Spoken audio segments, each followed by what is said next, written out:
தமிழ் தனித்தியங்க வல்லது என்பதை முதலாக உலகிற்கு அறிவித்தவர் கால்டுவெல் பெருமகனார். அவர் இல்லை என்றால் இந்த அதுவரைக்கும் மிகப்பெரிய தமிழ் அறிஞர்கள், தமிழ் ஆய்வறிஞர்கள் அவர்கள் எல்லோரும் நம்பிக்கொண்டிருந்தார்கள் சமஸ்கிருதம் தான் அடிப்படை, சமஸ்கிருதத்தின் தொடர்ச்சியாகத்தான் தமிழ் பிறந்தது. கால்டுவெல் தான் இதை முழுமைப்படுத்தி இந்த ஒரு மொழி குடும்பத்திற்கு முதல் மொழியாக இருப்பது தமிழ், தமிழை ஒட்டிதான் மற்ற மொழிகள் வந்தன.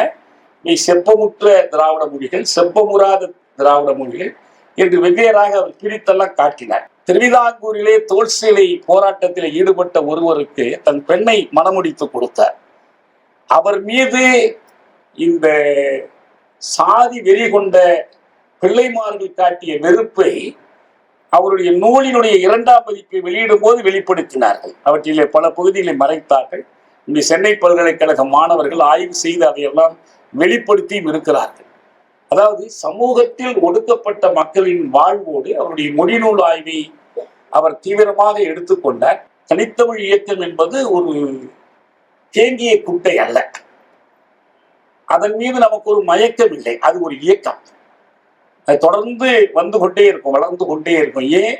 சமூக வளர்ச்சி ஏற்பட அதற்கு நிகராக மொழி வளர்ச்சி தேவைப்படும். குமரிக்கண்டம், லெமூரியா பற்றிய கருத்துக்கள் எல்லாம் ஆய்வு முறையில் மெய்ப்பிக்கப்படாத கருதுகோள்களாகவே நீடிக்கின்றன.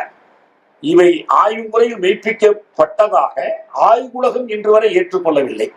காரணம், அது மொழிநூல் அடிப்படையில் மட்டும்தான் அமைகிறது.